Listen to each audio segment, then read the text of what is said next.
Hi சகோஸ், எல்லாரும் எப்படி இருக்கீங்க? சரி, ஹப்ஸா சிஸ்டர் டேட்டூ உங்கள் நேம் நீங்கள் எப்போ சொல்ல போகிறீங்க அப்படிங்கிறத நான் எதிர்பார்த்துட்ருக்கேன். ஆனால் சிஸ்டர் ரொம்ப தேங்க்ஸ் சிஸ்டர் கண்டிப்பாக நெக்ஸ்ட் எபிசோட் நாங்கள் போடுறோம். எம்டி கேட்குறாங்க, இந்த மாதிரி பேரரசருக்கு ஹீரோயின் மேலே லவ் வருமான்ட்டே ஆல்ரெடி ஸ்டார்ட் ஆகிடுச்சு.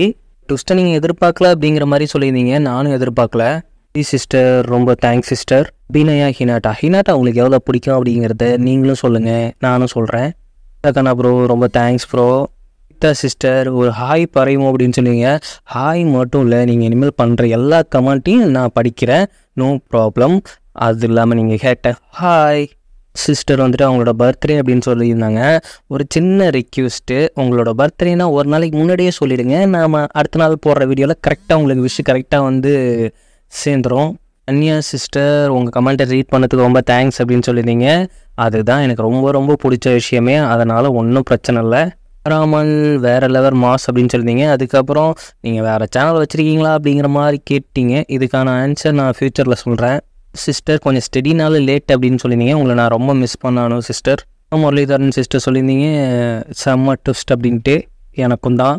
அப்புறம் ஜெயந்தி சிஸ்டர் உங்களை நான் மென்ஷன் பண்ணாமல் இருக்கவே முடியாது. நீங்கள் பண்ணுற ஒவ்வொரு கமெண்ட்டும் அதுக்காக போடுற நீங்கள் எஃபெக்டும் எனக்கு ரொம்ப ரொம்ப ரொம்ப பிடிச்சிருக்கு. எபிசோட் என்னாச்சுன்னா, நம்ம பெரசரை வந்துட்டு இவ்வளோ நாள் காமெடி எபிசோட் தான் பார்த்துருப்போம். ஆனால் லாஸ்ட் எபிசோடில் அவர் எவ்வளோ பெரிய மாஸ் கேரக்டர் அப்படிங்கிறத கொஞ்சம் காட்டியிருப்பாங்க. இதுக்கப்புறம் போக்க போக்க கொஞ்சம் காமெடியாகவும் போகும், அதே மாதிரி நிறைய ட்விஸ்ட்டுகளும் வரும். ஹீரோனுக்கு என்ன கடுப்புனா, மறுபடியும் அந்த பொண்ணை ஹீரோ கூப்பிட்டு வந்துட்டானே அப்படிங்கிற ஒரு கடுப்பில் இருந்துகிட்டு இருந்தா அப்போ ஃபீலிங்கோட உட்காந்துட்டு இருக்கிறா. அதுவும் பெரசர்கிட்ட அவர் இல்லாத புலதமாக போட்டு வர்றாரு ஹீரோவை பற்றி. அவர் நம்பாத, அவர் துரோகி, அந்த பொண்ணு கூட தான் பழகிட்டு இருக்காரு அப்படிங்கிற மாதிரி. இந்த உலகத்திலேயே ரொம்ப ரொம்ப நல்லவன் ஒரு இடத்துல இருக்கான், அவன் நான் கண்டிப்பாக உனக்கு காட்டுறேன் அப்படிங்கிறப்ப, யார் அது நான் தான், வேற யாருமே இல்லை. ஐயோ போயா, எனக்கு வேற வேலை இருக்குது, நானே எப்படி அந்த பொண்ணுகிட்ட இருந்து இவன் காப்பாத்துறதுன்னு யோசிச்சுட்டு இருக்கு அப்படின்ட்டு ஹீரோயின் அங்கேருந்து கிளம்புறா.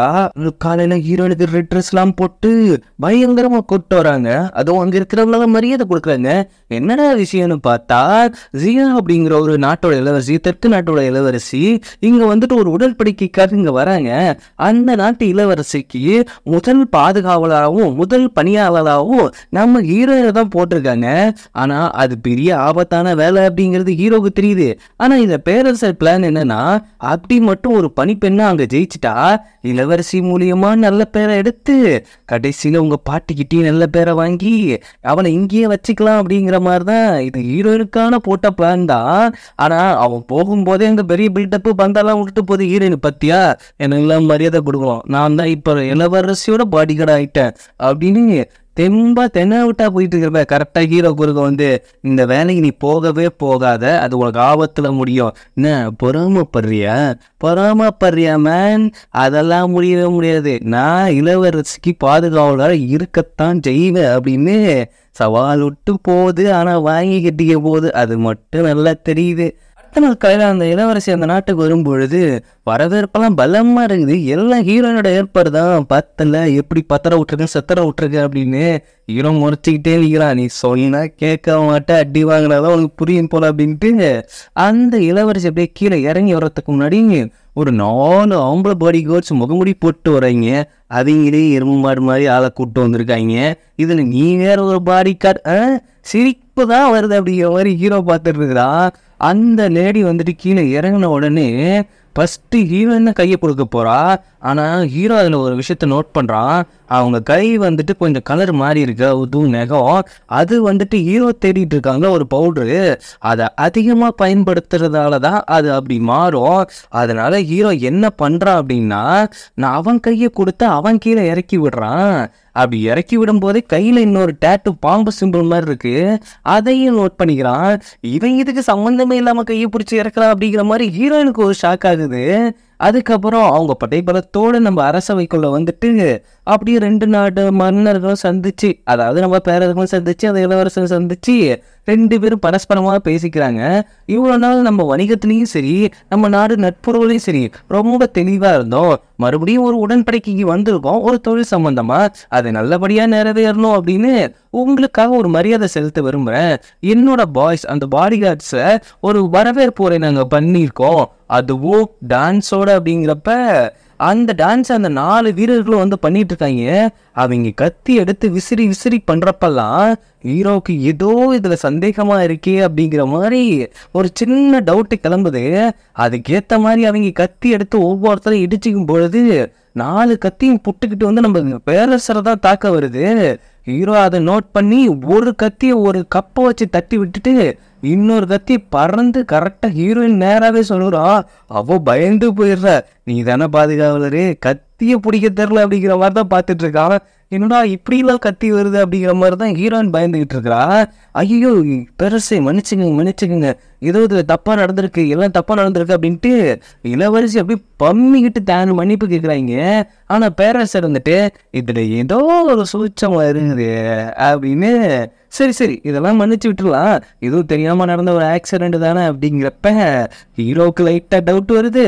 அதுக்கப்புறம் இங்க நறுமண வாசப் பொருட்கள் தான் ரொம்ப கம்மி போல, அரண்மனையில வந்துட்டு எந்த ஒரு வாசமே இல்லை, நான் ஒரு புதுசா ஒரு வாசனை திரவியம் கொண்டு வந்திருக்கேன், அதை ஊற்றி நீங்க பத்தி கொடுத்துனீங்கன்னா வாசனை தனித்துவமா இருக்கும் அப்படின்னு அந்த இளவரசி ஒரு சாம்பிராணி எடுத்துட்டு வந்துட்டு அவங்க எல்லாத்துக்குமே அதை போட்டு விடுது. எல்லாருக்குமே அந்த நறுமணம் பிடிச்சிருக்கு. அதே மாதிரி பேரரசரும் செப்பரேட்டா ஒரு மருந்து கொடுத்துட்டு போகுது வாசனைக்காக. அதை ஹீரோ வாங்கி இதை நம்ம பரிசோதிச்சு பண்ணுவோம் அப்படிங்கிற மாதிரி கண்ணை காட்டுறான். ஏன்னா இந்த எந்த விதத்தையுமே ஹீரோ இவங்களை நம்பவே கிடையாது. ஒரு இளவரசி ஓய்வெடுக்க போகணும் அப்படின்னு ஹீரோயின் கூப்பிட்டு போறப்ப தளபதியும் கூட வரணும், அவரு எப்படி இருந்தாலும் எனக்கு பாதுகாப்பு தானே அப்படின்னு ஹீரோ மேல ஒரு கண்ணை வைக்குது அந்த இளவரசி. இதை பத்தி ஹீரோயினுக்கு ஜெர்க்காகுது. அப்படியே உள்ள கூட்டு போயிட்டு இருக்கும் போது நீங்க பாதுகாப்புக்கு உள்ளே நீங்க வந்து தங்கலாமே அப்படிங்கிறப்ப இல்ல எங்க நாட்டு முறைப்படி நாங்க வெளியில இருக்கிறதா சடங்கு, அதை நாங்க வெளியில இருந்தே பாதுகாத்துக்கிறோம் அப்படி சொல்ல வர தளபதியான். அதாவது ஏதாவது திடீர்னு திருட வந்துட்டானா என்ன பண்றது, உங்களை நான் டக்குன்னு கூப்பிட முடியுமா, அதுக்குதான் உங்களுக்கு பாடி கார்டு இருக்காங்களே, இவ்வளவு பெரிய பாடி கார்டு, அதுவும் பக்கத்துல அந்த பாடி கார்டை கூப்பிட்டு போது பெண்கள் எல்லாம் நான் மதிக்கிறதே இல்லை, அவங்க எனக்கு பிடிக்கவும் இல்லை அப்படிங்கிற மாதிரி சொன்னிட்டு ஆகா என்னடா கார் இந்த பக்கம் திரும்புது அப்படிங்கிற மாதிரி நீங்க வேணா வந்து என் கூடயே ஸ்டே பண்ணிக்கலாம் அப்படிங்கிற மாதிரி சொன்ன உடனே இப்பதான் ஒரு பேய் குடிசைக்குள்ள இருக்குது, இன்னொரு பிசாசு எங்கிருந்து வந்திருக்கு பாரு, 2 பேர்த்தையும் சமாளிக்கணும் போலயே அப்படிங்கிற மாதிரி ஹீரோயின் யோசிச்சுட்டு இருக்கா. அது இல்லாம உங்க திறமையும் உங்க சண்டை குணமும் எனக்கு ரொம்ப பிடிச்சிருக்கு, உங்களுக்குன்னு ஒரு வாசனை திரவத்தை கொடுக்குற, அது ரொம்ப ரொம்ப ரொம்ப நல்லா இருக்கும், நீங்க வேணா அதை வாசனையை மோந்து பார்க்குறீங்களா அப்படிங்கிறப்ப ஹீரோயின் கொடுக்க போகுது. அதை நான் மோந்து பார்க்குறேன். அப்படியே மோந்து பார்த்தனே இது மாதிரிதான் ஸ்டார்டிங்ல எல்லாம் வாசனையா தான் இருக்கும், அதுக்கப்புறம் தான் உடம்புக்கு அலர்ஜியா இருக்கும், இது எல்லாருக்கும் புரியும் அப்படின்னு நினைச்சிட்டு அச்சின்னு தூங்கணுன்னே இளவரசி மேல பட்டுனே அது கடுப்பாகி காண்டாங்கி உள்ள போயிடுது. இளவரசி போனப்புறம் அதை கொடு, எதை அந்த வாசனை திரவத்தை போடு, அதெல்லாம் கொடுக்க முடியாது, இளவரசி எனக்காக கொடுத்தது, ஒழுங்கா கூட்டுக்கலையா இல்லையாடா அப்படிங்கிற மாதிரி லுக்கு கொடுத்துட்டு இருக்கிறா ஹீரோயினு. பண்ணி வில்லனை காட்டினா நம்ம ஹீரோனோட கிட்ட தான் வந்துட்டு அவன் பேசிக்கிட்டு இருக்கான். உண்மையிலேயே அது அவன் தானா, அந்த குடும்பத்தோட பையன் தானா, எனக்கு இன்னும் சந்தேகமா இருக்கு அப்படிங்கிறப்ப இப்பதான் அவரோட முழு உருவத்தை காட்டுறாங்க. அந்த ஆளுக்கு 2 காலமே நடக்க முடியல, அதுக்கு காரணம் நம்ம ஹீரோ தான். ஏன்னா பிளாஷ்பேக்ல கத்தி விட்டு புத்திருப்பாங்கல்ல, அப்பலேருந்து இவரால் நடக்க முடியாது போல. அது இல்லாம வந்திருக்க இளவரசியை வச்சு வேற ஏதாவது இவங்க பிளான் மூவ் பண்ற மாதிரி தான் தெரியுது. ஆயுத பண்ணி நம்ம ஹீரோயினை காட்டினா அந்த மந்திரவாதி சகோதரர் இருக்கார்ல, அவரு கூட போட்டு என்னத்தையும் கொளுத்திக்கிட்டு சில திருவியும் உருவாக்கிட்டு இருக்காங்களா 2 பேரும்.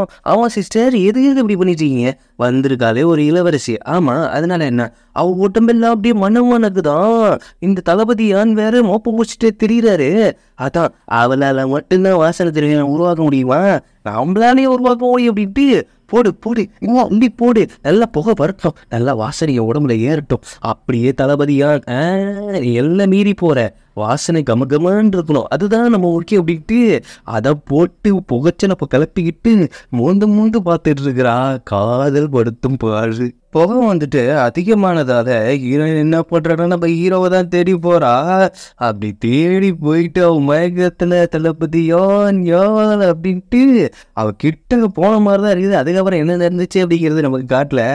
அவன் தோல் மேல தூக்கி போட்டு வந்துட்டு என்ன எங்க பண்ணீங்க, ஒரே புகைச்சலா வந்துட்டு இருக்குது, அது ஒன்றும் இல்லை வாசனை திரவியம் கண்டுபிடிச்சிட்டு இருந்தோம், ஆகா ஏடா உடமா ஏதோ ஒன்று பண்ணிட்டீங்க அப்படின்ட்டு அவன் மயக்கத்திலேயே குழம்பிட்டு இருக்கிறா. தளபதியான் என்னை விட்டு போயிட மாட்டியே அப்படின்னு அதுக்கப்புறம் அவளை தூக்கி கொட்டி படுக்க வச்சுட்டு அப்படியே அவன் போகலான்னு நினைக்கும் போது கையை இறுக்கி பிடிச்சிக்கிற மயக்கத்திலேயே என்னை விட்டு போகாது, நான் உன்கிட்ட உன்னை கேட்குறோம், நீ என்னை விரும்புறியா இல்லையா, ஏன் இப்போல்லாம் என்னை வெறுக்கிற அப்படிங்கிற மாதிரி சொல்லும்போது, உன்னை நான் ரொம்ப விரும்புகிறேன், ஆனால் என்னால் உனக்கு எந்த பிரச்சனையும் வந்துடுமோ இல்லை உன் உயிருக்கு ஆபத்து வந்துடுமோங்கிற ஒரு காரணத்துக்காக தான் உன்கிட்ட மறுபடியும் என்னோட காதலை மறைச்சி நான் இப்படி இருந்துகிட்டு இருக்கேன், மற்றபடி ஒன்று எனக்கு ரொம்ப பிடிக்கும் அப்படின்னு அவன் மயக்கமாக இருக்கும்போது சொல்லிகிட்டு இருக்கிறான். கதையில ஹீரோயினை பார்க்கணுமே வெக்கப்பட்டு சிரிச்சிட்டு இருக்கிறா. அந்த மந்திரவாதி ப்ரோ வந்துட்டு என்னமாச்சு தங்கச்சி என்னாச்சு, அது ஒன்றும் அப்படின்ட்டு அவள் ஒரு விஷயத்த இமேஜின் பண்ணி பார்க்குறா. அவள் திடீர்னு ஹீரோ மேலே போய் விழ போயிருப்பாள்ல, அப்போ என்ன இருக்குன்னா லிப்லாக் அடிச்சிருப்பாங்க 2 பேரும்.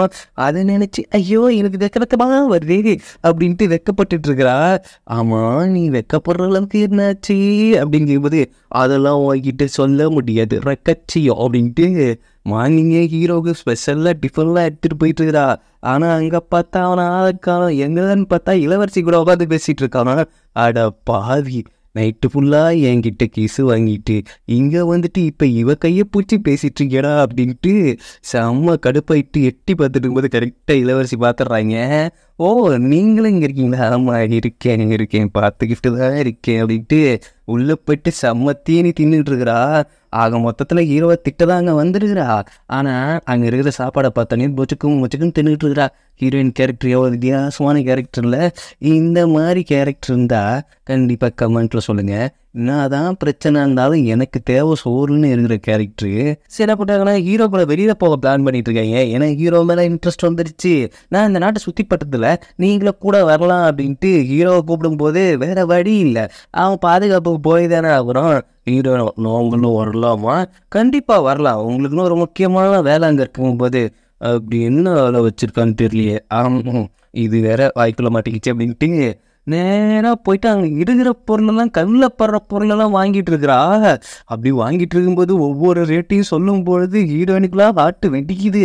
இவ்வளோ ரேட்டா அப்படின்ட்டு ஹீரோவுக்கு ஒன்றுமே புரியல. அது எல்லா கடையும் வாங்கி வாரி போட்டு வந்துட்டு இருக்குது இந்த இளவரசி அப்படிங்கிற மாதிரி தான் பார்த்துட்டு இருக்கீங்க.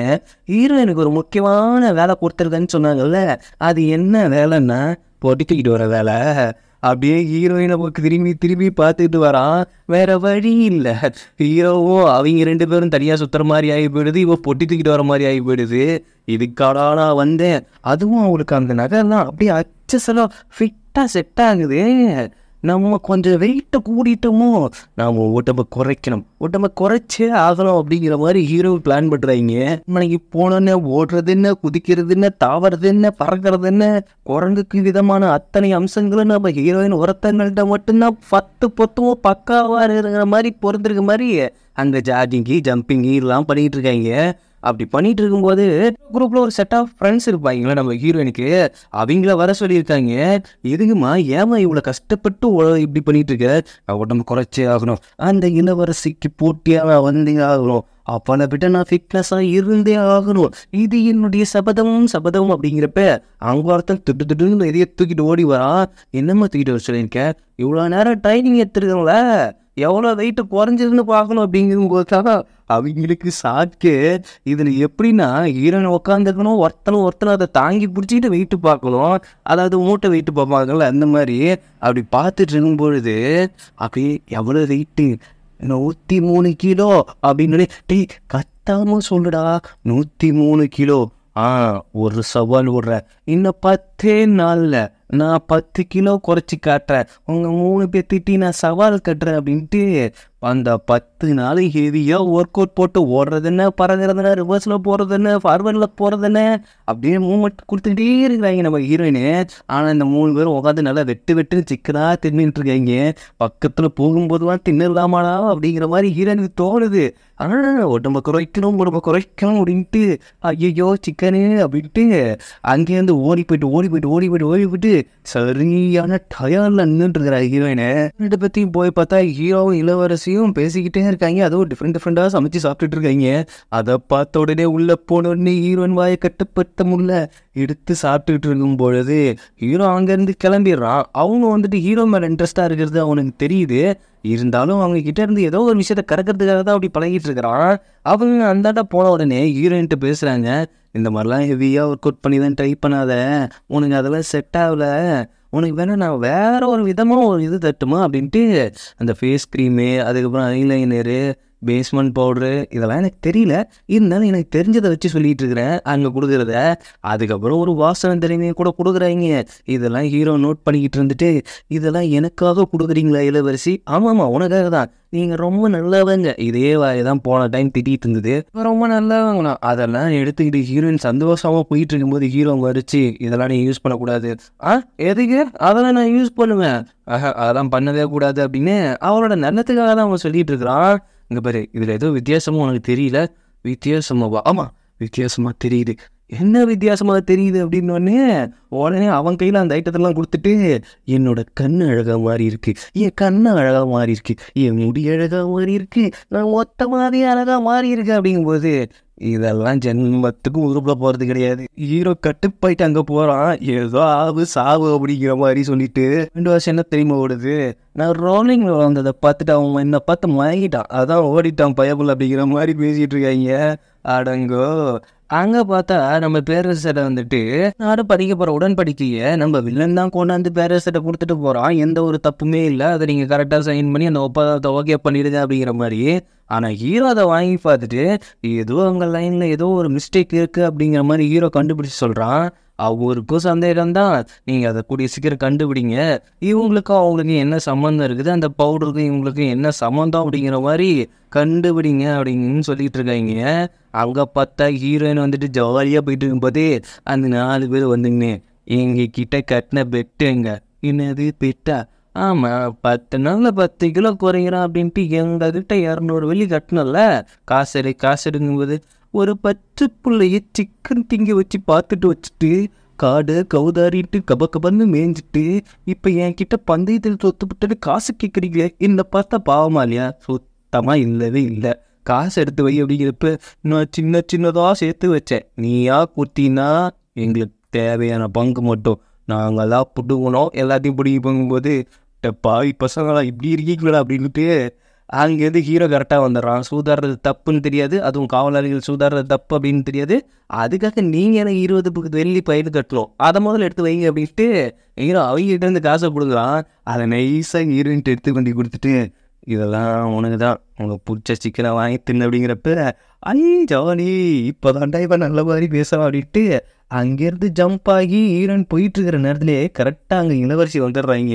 வந்துட்டு என்னோட மனசு இன்னும் புரியலையா, உங்களுக்காக தான் நான் ரொம்ப காத்துட்டு இருக்கிறேன், என் மனசை புரிஞ்சிக்க மாட்டேங்கிறீங்க அப்படின்ட்டு ஹீரோட நெஞ்சில் கையை வைக்கிறத ஒளிஞ்சிருந்து ஹீரோயின் பார்த்துட்டு கத்திடுறா, உனக்கு பிடிச்ச சிக்கனை நீயே போய் வாங்கிக்கோ, என்னால் தான் வாங்கிக்க முடியாதுன்னு அங்கேருந்து கத்திட்டு அவ ஓடுறா. இதை பார்த்து கோமாயிட்டாலோ அப்படிங்கிற மாதிரி ஹீரோ யோசிச்சுட்டு இருக்கிறான். அதுக்கப்புறம் என்ன ஆகுதுன்னா, தான் பசங்கன்னா ரொம்ப பிடிக்கும் அப்படின்னு சொல்கிறாங்கல்ல, நம்ம காவலாளிகள் ஃப்ரெண்ட்ஸை ஒன்று கூட்டி இப்படி ஒரு விஷயத்த நாம் கிளப்பி விடுவோம் அப்படின்ட்டு எல்லாத்துக்கும் ஒரு கூட்டம் போட்டு நம்ம தளபதியை நம்ம கிட்டேருந்து பிரிக்க பார்க்குறாங்க. அதனால் நம்ம இளவரசியை வேறு யாராவது அட்டாக் பண்ணணும், அதுக்கு கரெக்டான ஆள் யார் அப்படிங்கிறத நம்ம கண்டுபிடிக்கிற அப்படிங்கிறப்ப வாண்டடாக ஒருத்த வந்து நிற்கிறான். நான் தான் இங்கே இருக்குதுன்னு ப்ளே பாய், கவர்ச்சிகரமான ஆண், நான் கரெக்டாக பண்ணுவேன் அப்படிங்கும்போது என்ன பிளான் போடுறாங்கன்னா, 4 பேர் போயிட்டு இளவரசிகிட்ட ஒம்புழுக்கணும், அப்போ இவர் ஹீரோ மாதிரி போய் காப்பாற்றுவார். அதை யோசிச்சு பார்த்தோன்னா எனக்கு சிரிப்பு வந்துச்சு. அதே மாதிரியே போயிட்டு இளவரசியில் ஒம்புழுக்கும் போது ஹீரோயின் ஒளிஞ்சிருந்து அப்படியே அவன் ஓடி வர்றதை ஸ்லோ மோஷனில் காட்டி அவன் பண்ணுறது எல்லாத்தையும் காட்டிக்கிட்டே இருக்கும்பொழுது கடைசியில் இளவரசி கூட 4 பாடி கார்ட்ஸ் வருவாங்கல்ல, இங்கே வந்து கடைசியில் இவனை போட்டு புரட்டும் மிதிச்சுக்கிட்டு இருக்காங்க. இதை ஹீரோயின் தூரத்துலேருந்து பார்த்துட்டு தான் இருக்கா. அவங்க ஹெல்ப்புன்னு கத்துறா, அவள் ஒளிஞ்சிக்கிட்டு நம்ம போனால் நமக்கு 4 மிதி விழுந்துடும் அப்படின்ட்டு எப்படியோ ஒரு ஓனானா சிக்க வச்சு சாவடிச்சாச்சு அப்படிங்கிற மாதிரி அவன் அங்கேருந்து எஸ்கேப் ஆயிடுறா. இளவரசியும் சேர்ந்து பழகிறது ஹீரோயினுக்கு சுத்தமாக பிடிக்கல. அதனால ஒரு டைம் கத்திடுறா பிடிச்சி, உனக்கு அவள் தான் முக்கியம், அவகிட்டே போய் பேசி என்கிட்ட எதுவும் பேசாத, நான் பைத்தியங்கிற மாதிரி புலம்பிட்டு இருக்கேன் அப்படி இப்படிங்கிற மாதிரி கத்திக்கிட்டு இருக்கிறா. ஆனால் ஹீரோ கட்டி பிடிச்சி நீ எதுக்கும் பயப்பட தேவையில்ல அப்படிங்கிற மாதிரி ஒரு ஆறுதல் அங்கே போட்டோன்னே அப்போ தான் ஹீரோயினுக்கு கொஞ்சம் நார்மலாக மனசு கொஞ்சம் ஆறுதல் ஆகுது. அடுத்த நாள் காலையில் ஹீரோயின் என்ன பண்ணுறான்னா, அந்த இளவரசி கூட இருந்து வந்தாங்களோ ஒரு 4 பாடி கார்ட்ஸு, அவங்கள கூப்பிட்டு போயிட்டு ஆரம்பத்தில் சந்தேகப்பட்டு அந்த பவுடர் இருக்கிற இடம் அப்படின்ட்டு நம்ம வில்லனோட இடத்த போய் சர்ச் பண்ணியிருப்பாங்கல்ல, அந்த பாரில் போயிட்டு எல்லாம் ட்ரிங்க் பண்ணிட்டு எல்லாம் பார்ட்டி வச்சிட்ருக்காங்க. அப்படி வச்சிட்ருக்க நேரத்தில் அவங்களுக்கு அந்த பவுடரை கொடுத்தவன் அந்த வந்தோடனே இவங்க கண்ணில் பட்டோடனே அவங்ககிட்ட போயிட்டு அதில் ஒருத்தன் சகஜமாக பேசுகிறான். ஆனால் உங்களுக்கு யாருன்னே எனக்கு தெரியாதுங்கிற மாதிரி சொல்லிட்டு அவன் அங்கேருந்து நிறைய போய்ட்டு நேராக வில்லன்ட்ட தான் போய் கேட்குறான். இந்த மாதிரி நான் மாட்டிக்கிட்டேன், நம்மளை கிட்டத்தட்ட நெருங்கிட்டாங்க, எனக்கு பயமாக இருக்குது அப்படிங்கிற மாதிரி பேசிட்டு இருக்கும்போது, நீ போயிட்டு எங்கேயாவது தலைமறைவாரு, நம்ம சீக்கிரம் நம்ம திட்டத்தை நிறைவேற்றணும், அந்த ஒப்பந்தத்தில் இளவரசி மூலியமாக கையெழுத்து வாங்க வைங்க, அதுதான் ரொம்ப ரொம்ப முக்கியம் அப்படிங்கிற மாதிரி சொன்னோன்னே அங்கே இளவரசி போய்ட்டு நேராக பேரரசர்கிட்ட இந்த ஒப்பந்தத்தில் நீங்கள் கையெழுத்து போடுவீங்களா இல்லையா அப்படிங்கிற மாதிரி அவங்க ஒரு பிரச்சனை பண்ணிகிட்டு இருக்காங்க. அவர் எவ்வளோ சொல்லி தடுக்க பார்க்குறாரு. சரி, இதுக்கு எல்லாத்துக்குமே நான் ஒத்துக்கிறேன், அதில் நீங்கள் சொன்னது நான் ஒத்துக்கிறேன், ஆனால் எனக்கு தேவை, உங்களுக்கு தேவை தளபதியான், அவரை நான் கல்யாணம் பண்ணிக்கணும் அப்படின்னு ஒரு குண்டை தூக்கி இளவரசி அங்கே போடுறப்ப இளவரசி அங்கே சாக்காகி நிற்கிறாரு. இது தளபதி யானா அப்படின்னு. இதோட இந்த எபிசோட் முடியுது. இதுக்கப்புறம் என்ன போகுதுங்கிறத நம்ம அடுத்த எபிசோடில் பார்ப்போம். என்னோட வீடியோ உங்களுக்கு பிடிச்சிருந்தா லைக் பண்ணுங்கள், ஷேர் பண்ணுங்கள், சப்ஸ்கிரைப் பண்ணுங்கள், நோட்டிஃபிகேஷன் பெல் பட்டனை மறக்காமல் கிளிக் பண்ணுங்கள் சகோ.